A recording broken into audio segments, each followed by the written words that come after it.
Australia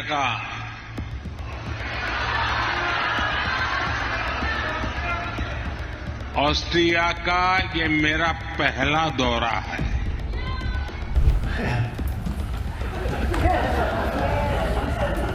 That's your question, but I'll answer it. I agree with you. Gross incompetence. I believe that investigating in a girl child lifts up the entire family. ನಮಸ್ಕಾರ. Video start ಮಾಡೋದಕ್ಕೂ ಮುನ್ನ ಈ ಎರಡು ವಿಡಿಯೋನ ನೋಡ್ಕೊಂಡು ಬನ್ನಿ.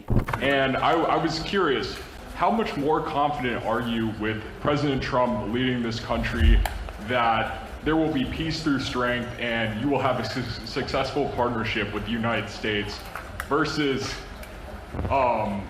with Biden's incompetence and weakness over the last 4 years?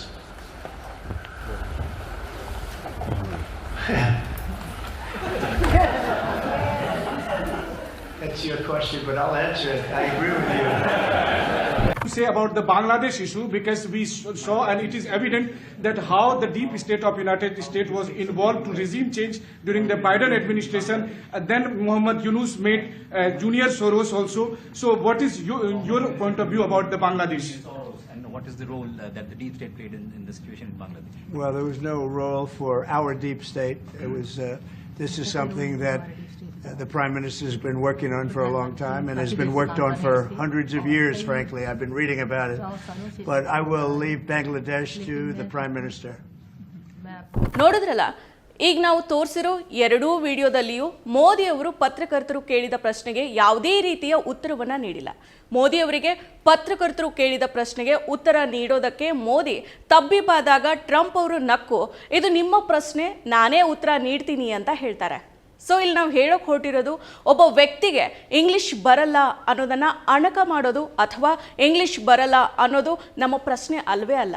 ರಾಜಕೀಯದಲ್ಲಿ English ಬರೋದಿಲ್ಲ ಅನ್ನೋದು ಮ್ಯಾಟ್ರ್ ಅಲ್ವೇ ಅಲ್ಲ. ಆದರೂ ಕೂಡ ಈ ಟಾಪಿಕ್ ಯಾಕೆ ತಗೊಂಡಿದ್ದೀವಿ ಅಂದರೆ ಕೆಲವು ವಿಚಾರಗಳ ಬಗ್ಗೆ ಚರ್ಚೆ ಮಾಡೋದಕ್ಕೆ. ಪ್ರಧಾನಿ ಮೋದಿ ಅವರು ವಿದೇಶ ಸುತ್ತಾಟದಲ್ಲಿ ಇದ್ದಾಗಲೆಲ್ಲ ಹೆಚ್ಚಾಗಿ ಅವರು ಟ್ರೋಲ್ ಆಗ್ತಾ ಇರೋದು ಒಂದೇ ವಿಚಾರಕ್ಕೆ, ಅದೇನೆಂದರೆ ಅವರಿಗೆ ಇಂಗ್ಲಿಷ್ ಬರದೇ ಇರೋದು. ಕಳೆದ 11 ವರ್ಷಗಳಲ್ಲಿ ನೂರಾರು ದೇಶ ಸುತ್ತಾಡಿರೋ ಮೋದಿ ಅವರು ಭಾರತ ವ್ಯಾಪಾರ ಸಂಬಂಧವನ್ನ ಗಟ್ಟಿಗೊಳಿಸೋದಕ್ಕೆ, ಅಭಿವೃದ್ಧಿಪಡಿಸೋದಕ್ಕೆ, ವಿದೇಶಗಳ ಜೊತೆಗೆ ಸಮನ್ವಯ ಮಾಡೋದಕ್ಕೆ ಅವಶ್ಯವಿರೋ ಭಾಷೆ ಅಂದರೆ ಅದು ಇಂಗ್ಲಿಷ್. ಮೋದಿ ಅವರು ಆಡಳಿತಕ್ಕೆ ಏರಿ ಇಷ್ಟೊಂದು ವರ್ಷ ಕಳೆದ್ರೂ ಕೂಡ ಇನ್ನೂ ಕೂಡ ಅವರು ಇಂಗ್ಲಿಷನ್ನು ಕಲ್ತಿಲ್ಲ. ಅವರು ಇಂಗ್ಲಿಷ್ ಕಲಿಯೋದಕ್ಕೆ ಇಂಟ್ರೆಸ್ಟ್ ತೋರಿಸಿದ್ರೆ ನುರಿತ ತಜ್ಞರು ಕೆಲವೇ ತಿಂಗಳುಗಳಲ್ಲಿ ಮೋದಿ ಅವರಿಗೆ ಇಂಗ್ಲಿಷನ್ನು ಕಲಿಸ್ಕೊಡ್ತಾರೆ. ಆದರೆ ಮೋದಿ ಅವರು ಕಲಿಯೋದಕ್ಕೆ ಇಂಟ್ರೆಸ್ಟ್ ಅನ್ನ ತೋರಿಸ್ತಾ ಇಲ್ಲ. ಈ ವಿಚಾರ ಒಂದ್ ಕಡೆ ಇರಲಿ, ವಿದೇಶದ ಸುತ್ತಾಟದ ಸಮಯದಲ್ಲಿ ಮೋದಿ ಅವರು ಹೆಚ್ಚಾಗಿ ಟ್ರೋಲ್ ಆಗಿರೋದು ಈ ಇಂಗ್ಲಿಷ್ ವಿಚಾರಕ್ಕೆ. ಯಾಕಂದ್ರೆ ಜಾಗತಿಕ ರಾಜತಾಂತ್ರಿಕತೆಯ ಸ್ವೀಕೃತ ಭಾಷೆ ಇಂಗ್ಲಿಷ್ ಆಗಿದೆ. ಮೋದಿ ಅವರು ಇಷ್ಟೊಂದು ದೇಶ ಸುತ್ತಿದ್ರು ಕೂಡ ಇಂಗ್ಲಿಷ್ ಕಲಿಯೋದಕ್ಕೆ ಮುಂದೆ ಬರ್ತಾ ಇಲ್ಲ. ದೇಶದಲ್ಲಿ ಮೋದಿ ಅವರು ಕಳೆದ 3 ಬಾರಿ ಪ್ರಧಾನಿ ಗಾದಿಯನ್ನ ಏರಿದ್ದಾರೆ. ಆದರೆ ಇಂಡಿಯಾದಲ್ಲಿ ಇಲ್ಲಿವರೆಗೂ ಕೂಡ ಒಂದೇ ಒಂದು ಪ್ರೆಸ್ ಮೀಟ್ ಅನ್ನು ಸಹ ಮೋದಿ ಅವರು ಮಾಡಿಲ್ಲ. ಜನರನ್ನ ಅಡ್ರೆಸ್ ಮಾಡೋ ಕೆಲಸವನ್ನ ಮಾಡಿಲ್ಲ. ಪತ್ರಕರ್ತರ ಪ್ರಶ್ನೆಗಳಿಗೆ ಉತ್ತರಿಸೋ ಕೆಲಸವನ್ನು ಸಹ ಮಾಡಿಲ್ಲ. ಈಗ ವಿದೇಶದಲ್ಲಿ ಟ್ರಂಪ್ ಜೊತೆಗೆ ಪ್ರೆಸ್ ಮೀಟ್ ಅನ್ನ ಮಾಡೋ ಮೋದಿ ಅವರು ಅಲ್ಲಿಯೂ ಕೂಡ ತಮ್ಮ ಟೆಲಿಪ್ರಾಂಪ್ಟರ್ ಕಿಟ್ ಅನ್ನ ಜೊತೆಗೆ ತೆಗೆದುಕೊಂಡು ಹೋಗಿದ್ದಾರೆ. ಈ ವಿಡಿಯೋದಲ್ಲಿ ನೀವು ಮೋದಿ ಜೊತೆಗೆ ಟೆಲಿಪ್ರಾಂಪ್ಟರ್ ಹೇಗಿರುತ್ತೆ ಅನ್ನೋದನ್ನ ನೋಡ್ಬೋದು. ಈಗ ಈ ವಿಡಿಯೋದಲ್ಲಿ ನೋಡಿ, ಟ್ರಂಪ್ ನಿಂತಿರೋ ಜಾಗದಲ್ಲಿ ಯಾವುದೇ ಟೆಲಿಪ್ರಾಂಪ್ಟರ್ ಇಲ್ಲ. ಆದರೆ ಮೋದಿ ಅಕ್ಕಪಕ್ಕ 2 ಟೆಲಿಪ್ರಾಂಪ್ಟರ್ ಇದಾವೆ. ಆದರೂ ಕೂಡ ಮೋದಿ ಅವರು ಪತ್ರಕರ್ತರ ಪ್ರಶ್ನೆಗಳಿಗೆ ಒಂದೇ ಒಂದು ಉತ್ತರ ಸಹ ನೀಡ್ತಾ ಇಲ್ಲ. ಹಾ ಹೂ ಅಂತ ಬೆಪ್ಪರಾಗಿ ನಿಂತಿರೋದು ನೀವು ವಿಡಿಯೋದಲ್ಲಿ ನೋಡ್ಬೋದು. The Prime Minister and I also reached an important agreement on energy that will restore the United States as a leading supplier of oil and gas to India. It will be hopefully their number 1 supplier in the groundbreaking development for you. ಅದೇ ಮೋದಿ ಅವರು ಇಂಡಿಯಾದಲ್ಲಿ ಇದ್ದಾಗ ಭಾಷಣ ಮಾಡೋ ಪರಿ ನೋಡಿದ್ರೆ ಸಮುದಾಯಗಳ ಮೇಲೆ ದ್ವೇಷ ಭಾಷಣ ಮಾಡೋದು, ಹಿಂದುತ್ವ ಅನ್ನೋ ವಿಚಾರವನ್ನ ಎತ್ತಿ ಕಟ್ಟೋದು. ರಾಹುಲ್ ಗಾಂಧಿ ಅವರು ಏನಾದರೂ ಪ್ರಶ್ನೆನ ಕೇಳಿದ್ರೆ ಅದಕ್ಕೆ ಉತ್ತರವನ್ನ ನೀಡದೆ ಅಣಕ ಮಾಡೋದ್ರಲ್ಲಿ ನಿರತರಾಗಿರ್ತಾರೆ. ದೇಶದ ಒಬ್ಬ ಪ್ರಧಾನಿಗೆ ಅವರದೇ ಆದ ಒಂದು ಘನತೆ ಇರುತ್ತೆ. ಮುಖ್ಯವಾಗಿ ಅವರು ಇಡೀ ದೇಶವಾಸಿಗಳಾದ ನಮ್ಮನ್ನೆಲ್ಲ ಹೊರ ದೇಶದಲ್ಲಿ ರೆಪ್ರೆಸೆಂಟ್ ಮಾಡ್ತಾ ಇರ್ತಾರೆ. ಹೊರ ದೇಶಕ್ಕೆ ಹೋದಾಗ ಅದರಲ್ಲೂ ಒಂದು ಪ್ರೆಸ್ ಮೀಟ್ನಲ್ಲಿ ಕುಳಿತಾಗ ಮೋದಿ ಅವರು ಮಾತನಾಡೋದಕ್ಕೆ ತಡಬಡಾಯಿಸ್ತಾ ಇರೋದು ಯಾರಿಗಾದ್ರೂ ಕೂಡ ಗೊತ್ತೇ ಆಗುತ್ತೆ. ಇದಕ್ಕೆ ಮುಖ್ಯವಾಗಿ 2 ಕಾರಣ ಇರುತ್ತೆ. ಒಂದು, ಅವರಿಗೆ ಪತ್ರಕರ್ತರು ಕೇಳೋ ಪ್ರಶ್ನೆಗಳಿಗೆ ಉತ್ತರ ಗೊತ್ತಿಲ್ಲದೆ ಇರೋದು. ಇನ್ನೊಂದು, ಇಂಗ್ಲಿಷ್ನಲ್ಲಿ ಅವರು ಮಾತನಾಡೋದಕ್ಕೆ ಕಷ್ಟಪಡ್ತಾ ಇರೋದು ಕಾಣಿಸುತ್ತೆ. ಸೊ ಇದು ಅವರನ್ನ ಟ್ರೋಲ್ ಮಾಡೋದಕ್ಕೂ ಕೂಡ ಅವಕಾಶ ಮಾಡಿಕೊಟ್ಟ ಹಾಗೆ. ಇಷ್ಟು ದೊಡ್ಡ ದೇಶದ ಪ್ರಧಾನಿ, ವಿಶ್ವಗುರು ಅಂತ ತಮಗೆ ತಾವೇ ಕರೆಸ್ಕೊಂಡವರು ವಿದೇಶಕ್ಕೆ ಹೋದಾಗ ಇಂಗ್ಲಿಷ್ನಲ್ಲಿ ಮಾತನಾಡೋದಕ್ಕೆ ತಡಬಡಾಯಿಸ್ತಾ ಇರೋದನ್ನ ನೋಡಿ ನಮಗೂ ಕೂಡ ಮುಜುಗರ ಆಗುತ್ತೆ. ಪರೀಕ್ಷಾ ಪೇ ಚರ್ಚಾ ಅನ್ನೋ ಆವೃತ್ತಿಯನ್ನು ನಡೆಸ್ತಾ ಇರೋ ಮೋದಿಯವರು ಮಕ್ಕಳಿಗೆ how to prepare for exam ಸೇರಿದಂತೆ ಉಳಿದ ವಿಚಾರಗಳ ಬಗ್ಗೆ ತಿಳಿ ಹೇಳೋ ಅವರು ಕಳೆದ 11 ವರ್ಷಗಳಲ್ಲಿ ಅವರೇ ಇಂಗ್ಲಿಷನ್ನ ಕಲಿಯೋದಕ್ಕೆ ಮುಂದಾಗಿಲ್ಲ. ಇದನ್ನ ಏನು ಅಂತ ಅರ್ಥ ಮಾಡ್ಕೋಬೇಕು ಅನ್ನೋದೇ ತಿಳಿತಾ ಇಲ್ಲ. ಈ ದಿನ.com ಪ್ರೀಮಿಯಂ ಲೇಖನಗಳನ್ನು ಪ್ರಕಟಿಸ್ತಾ ಇದೆ. ಎಕ್ಸ್ಕ್ಲೂಸಿವ್ ಅನಿಸುವ ಸಂಗತಿಗಳು ಈ ಲೇಖನಗಳಲ್ಲಿ ಸಿಗುತ್ತವೆ. ಇವುಗಳನ್ನು ಓದೋಕೆ ನೀವು ಚಂದಾದಾರರಾಗಿ. 2017ರಲ್ಲಿ ನಡೆದ ಶೃಂಗಸಭೆಯಲ್ಲಿ ಪ್ರಧಾನಿ ಮೋದಿ ಅವರಿಗೆ ಪತ್ರಕರ್ತರೊಬ್ಬರು ಪ್ರಶ್ನೆಯನ್ನ ಮಾಡಿದಾಗ ಅವರು ಹಿಂದಿಯಲ್ಲಿ ಉತ್ತರಿಸಿದ್ರು.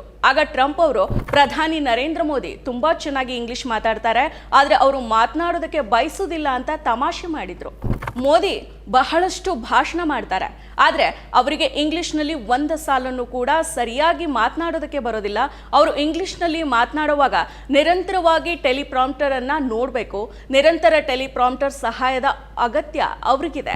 ಟೆಲಿಪ್ರಾಂಪ್ಟರ್ ಇಲ್ಲದೆ ಇಂಗ್ಲಿಷ್ನಲ್ಲಿ ಸರಿಯಾಗಿ ಒಂದು ಸಾಲನ್ನು ಕೂಡ ಮಾತನಾಡೋದಕ್ಕೆ ಬರೋದಿಲ್ಲ ಅಂತ ಮಮತಾ ಬ್ಯಾನರ್ಜಿಯವರು ಈ ಹಿಂದೆ ಹೇಳಿದರು.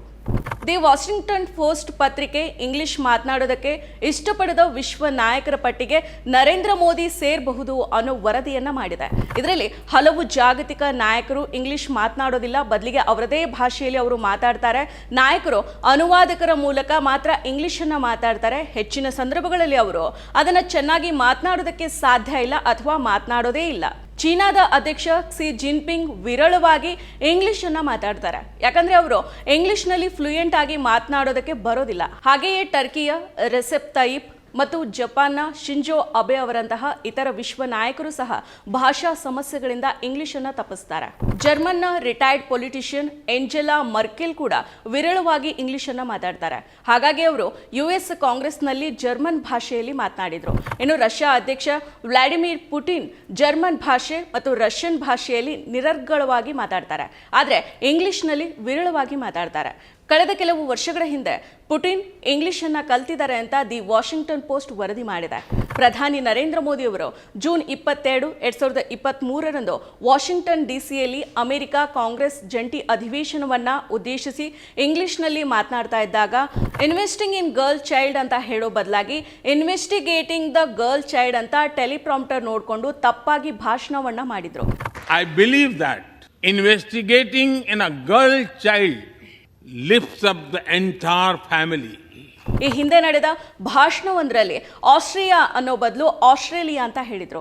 ಅಲ್ಲಿದ್ದ ಜನ ಸಮೂಹವೇ ಕೂಗಿ ಮೋದಿ ಅವರಿಗೆ ತಿಳಿ ಹೇಳಿತ್ತು.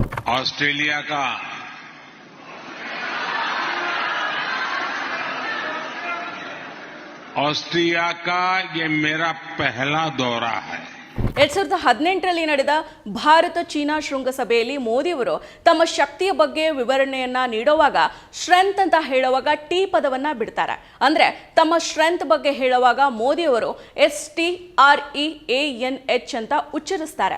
और जब मैं विश्व की स्ट्रेंथ की बात करता हूं तो उसमें पीपल टू पीपल कांटेक्ट अंतर्निहित है. और जब मैं स्ट्रेंथ की बात करता हूं तो मेरे लिए S stand for spirituality, T stand for tradition, trade and technology, R से relationship,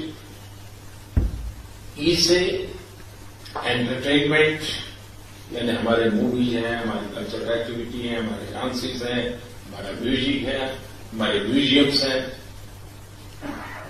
और A से आर्ट, N से नेचर हमारे हमें जोड़ता है, प्रकृति हमें जोड़ती है, और H से हेल्थ सेक्टर. ये स्ट्रेंथ इन अक्षरों के साथ हमारी पूरी योजना हम बना सकते हैं. ಇಂಗ್ಲಿಷ್ ಜಗತ್ತಿನಲ್ಲಿ ಸಾಮಾನ್ಯವಾದ ಭಾಷೆ ಆಗಿದೆ. ಮೋದಿ ಅವರಿಗೆ ಇನ್ನೂ ಕೂಡ ಕಲಿಯೋದಕ್ಕೆ ಸಮಯ ಇದೆ. ಮೋದಿ ಅವರು ಇಂಗ್ಲಿಷ್ ಭಾಷೆಯನ್ನ ಕಲಿಬಹುದು ಅಥವಾ ಇಂಗ್ಲಿಷ್ ಭಾಷೆಯಲ್ಲಿ ಮಾತನಾಡೋದಕ್ಕೆ ಆಗದೇ ಇದ್ರೆ ತಮ್ಮ ಮಾತೃಭಾಷೆ ಗುಜರಾತಿ ಅಥವಾ ಹಿಂದಿಯಲ್ಲಿ ಅವರು ಉತ್ತರವನ್ನ ನೀಡಬಹುದು. ಇದಷ್ಟೇ ಅಲ್ಲ, ಮೋದಿ ಇಂಗ್ಲಿಷ್ ಮಿಸ್ಟೇಕ್ಸ್ ಅಂತ ಟ್ವಿಟ್ಟರ್ನಲ್ಲಿ ಹಾಕಿದ್ರೆ ಹಲವಾರು ಟ್ರೋಲ್ಗಳು ಸಿಗ್ತವೆ. ಪ್ರತಿ ಬಾರಿ ಮೋದಿ ವಿದೇಶಕ್ಕೆ ಹೋದಾಗ ಹೆಚ್ಚಾಗಿ ಟ್ರೋಲ್ ಆಗೋದು ಕೂಡ ಇಂಗ್ಲಿಷ್ ವಿಚಾರಕ್ಕೆ ಮಾತ್ರನೇ. ಹೊರದೇಶಕ್ಕೆ ಹೋದಾಗ ಮೋದಿಯವರು ಇಂಗ್ಲಿಷ್ ಬದಲಾಗಿ ಹಿಂದಿ ಅಥವಾ ಅವರ ಮಾತೃಭಾಷೆ ಗುಜರಾತಿಯಲ್ಲಿ ಮಾತನಾಡಬಹುದು, ಉತ್ತರಿಸಬಹುದು. ವಿದೇಶಕ್ಕೆ ಹೋದಾಗ ಇಂಗ್ಲಿಷ್ನಲ್ಲೇ ಮಾತನಾಡಬೇಕು ಅಂತ ಏನಿಲ್ಲ. ಹಲವಾರು ದೇಶಗಳ ಪ್ರಧಾನಿಗಳು ಅಧ್ಯಕ್ಷರಿಗೂ ಕೂಡ ಇಂಗ್ಲಿಷ್ ಬರೋದಿಲ್ಲ. ಅವರು ಇಂಗ್ಲಿಷ್ನಲ್ಲಿ ಮಾತನಾಡೋದು ಇಲ್ಲ, ಅವರವರ ಭಾಷೆಯಲ್ಲಿ ಅವರು ಮಾತಾಡ್ತಾರೆ. ಮೋದಿ ಕೂಡ ಹಿಂದಿಯಲ್ಲಿ ಮಾತಾಡಿದ್ರೆ ಅವರ ಮಾತನ್ನ ಇಂಗ್ಲಿಷ್ನಲ್ಲಿ ಟ್ರಾನ್ಸ್ಲೇಟ್ ಮಾಡೋಕ್ಕೂ ಕೂಡ ವ್ಯವಸ್ಥೆ ಇರುತ್ತೆ. ಯಾವುದೋ ಒಂದು ದೇಶದ ಭಾಷೆಯೇ ಶ್ರೇಷ್ಠ ಮುಖ್ಯ ಅನ್ನೋದು ವಸಾಹತುಶಾಹಿ ಆಳ್ವಿಕೆ ಧೋರಣೆಯ ಭಾಗ. ಅಲ್ಲಿ ಬಹು ಸಂಸ್ಕೃತಿ ಬಹುತ್ವಕ್ಕೆ ಬೆಲೆ ಇರಲ್ಲ. ಒಂದು ದೇಶ ಒಂದು ಭಾಷೆ ಅನ್ನೋ ಮೋದಿ ಒಂದು ಪ್ರಪಂಚ ಒಂದು ಭಾಷೆ, ಆ ಭಾಷೆ ಇಂಗ್ಲಿಷ್ ಅಂತ ಒಪ್ಕೊಂಡಂತೆ ಕಾಣ್ತಾ ಇದೆ. ಎಲ್ಲ ಭಾಷೆಗಳು ಶ್ರೇಷ್ಠ, ಎಲ್ಲ ಭಾಷೆಗಳು ಸಾರ್ವಭೌಮ. ಇದನ್ನ ಪ್ರಧಾನಿ ಮೋದಿ ಅವರು ಅರ್ಥಕೊಳ್ಬೇಕಾಗಿದೆ. ಇಂಗ್ಲಿಷ್ ಜಗತ್ತಿನಲ್ಲಿ ಸಾಮಾನ್ಯವಾದ ಭಾಷೆ ಆಗಿದೆ. ಮೋದಿ ಅವರಿಗೆ ಇನ್ನೂ ಕೂಡ ಕಲಿಯೋದಕ್ಕೆ ಸಮಯ ಇದೆ. ಮೋದಿ ಅವರು ಇಂಗ್ಲಿಷ್ ಭಾಷೆಯನ್ನ ಕಲಿಬಹುದು ಅಥವಾ ಇಂಗ್ಲಿಷ್ ಭಾಷೆಯಲ್ಲಿನೇ ಮಾತನಾಡೋದಕ್ಕೆ ಆಗದೆ ಇದ್ರೆ ತಮ್ಮ ಮಾತೃಭಾಷೆ ಗುಜರಾತಿ ಅಥವಾ ಹಿಂದಿಯಲ್ಲಿ ಉತ್ತರವನ್ನ ನೀಡಬಹುದು. ಬೇರೆ ದೇಶಗಳಲ್ಲಿ ಪತ್ರಿಕಾಗೋಷ್ಠಿಯಲ್ಲಿ ಭಾಗಿಯಾಗಿ ಉತ್ತರ ನೀಡೋದಕ್ಕೆ ಹಿಂದೇಟನ್ನ ಹಾಕೋ ಮೋದಿಯವರು ಇನ್ನಾದ್ರೂ ಕೂಡ ನಮ್ಮ ದೇಶದಲ್ಲಿ ಪತ್ರಿಕಾಗೋಷ್ಠಿಯನ್ನ ನಡೆಸುವಂತಾಗಲಿ. ಮತ್ತಷ್ಟು ವಿಶೇಷ ವಿಡಿಯೋಗಳನ್ನು ನೋಡಲು ಮತ್ತು ಹೊಸ ವಿಡಿಯೋಗಳ ಬಗ್ಗೆ ತಿಳಿಯಲು ಈ ದಿನ .com ಯೂಟ್ಯೂಬ್ ಚಾನೆಲ್ ಸಬ್ಸ್ಕ್ರೈಬ್ ಮಾಡಿ ಮತ್ತು ಬೆಲ್ ಐಕಾನ್ ಕ್ಲಿಕ್ ಮಾಡಿ.